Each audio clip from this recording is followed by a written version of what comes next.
I'm Sister Frances Rooney, and I'm a sister of St. Joseph from Baden, Pennsylvania.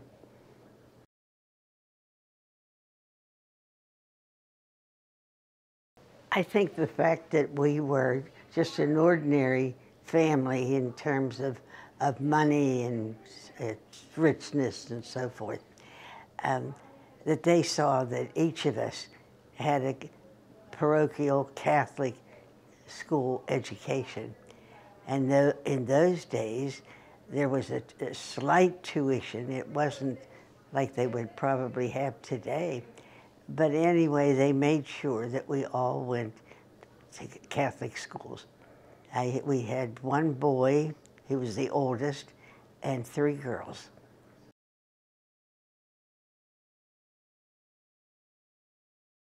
All those years, they were preparing me and my brothers and sisters to be aware of the message of the Sisters of St. Joseph, and that would be love of God and love of neighbor. And that's exactly what they did all our lives. You know, seeing that we were at a Catholic school, God was the center of our house. Very respectful of one another, and just, I thought all those years, not knowing what I was the youngest, I was the baby of the family, and not knowing that that's where after all the teaching and training and sharing that they did with us, that it would all lead to the message of the Sisters of St. Joseph, love of God and neighbor without distinction. The parish was everything to our family. We all went to church. We all participated in everything the parish had. I would say my dad spent, every hour that he spent with us, he spent hours with the parish. My mother and dad were at church all the time, and we always knew where they were, you know, because the parish was like the center of our life. Everything just rolled around that. And I'd say, like, when we had a fundraiser, like a bazaar and things like that, my dad was an electrician by trade. He would be down there night after night stringing lights all over the grounds and the schoolyard, things like that, so that everything would be working condition, ready for when we were ready to start the fundraisers. And my mother, for the card parties, you know, like ran the card parties, and she even went to other parishes. And so I would say that that was like their second life. It was the parish, the family, and then the parish.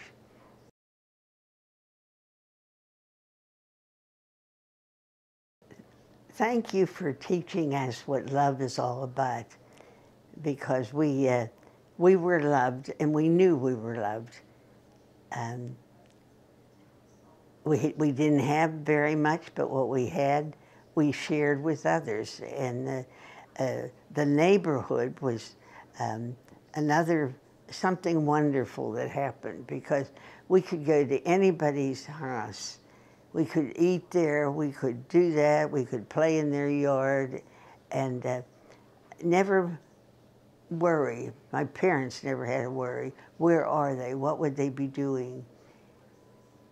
And so I think that's what they taught us. They taught us to be acceptable of everyone, and just to don't overstep your bounds, and yet be free to be with them and enjoy other people's company.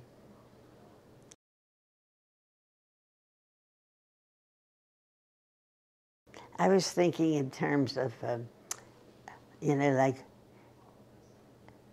the theme of the Sisters of St. Joseph, our statement, love of God and love of neighbor. And my mother often told me, as we grew older, about certain neighbors who always they didn't have children, but who made sure that we had enough food. She said this woman would come over and leave bags of stuff on our porch to make sure we had everything that they had. And I said, that was just so beautiful that people would do that, because she lived in the same neighborhood that we lived in, and it was very poor and poverty level. And but I thought how wonderful that they could, at that time, reach out to others. And what was interesting of this woman, she was a neighbor, and as we got older, I mean, they didn't have any young children. Their children were all grown up when we moved into this neighborhood. But as time went on, this woman, when I went to enter the community, she said, to my mother, is there anything she needs, anything on her list that she doesn't have? And Mom said, no, I think we're all ready. The trunk's filled, everything's in it. Well, we couldn't find that you were to have a thimble. And my mother knew that I sewed a lot, but she didn't know if I ever had a thimble. Well, the woman said, this thimble was my grandmother's, and I can't sew anymore. But she said, I would like your daughter to have it and to take it with her. Well, when I got to Baden, I did a lot of habit making and repairing and so forth for others, because I enjoyed sewing.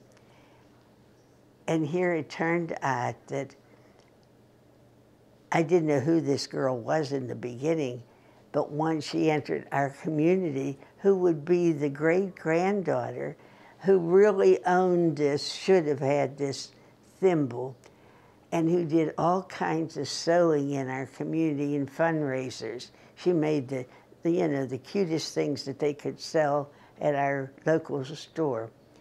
And so one day, I had enough nerve to go to her and tell her, this thimble belongs to your family. Your great-grandmother gave it to me when I entered, and I've used it for sewing in the community all these years. So now you can continue to use it. Well, she died before me. She already is up in heaven enjoying life. And but at least I felt that it landed in the right place where it belonged.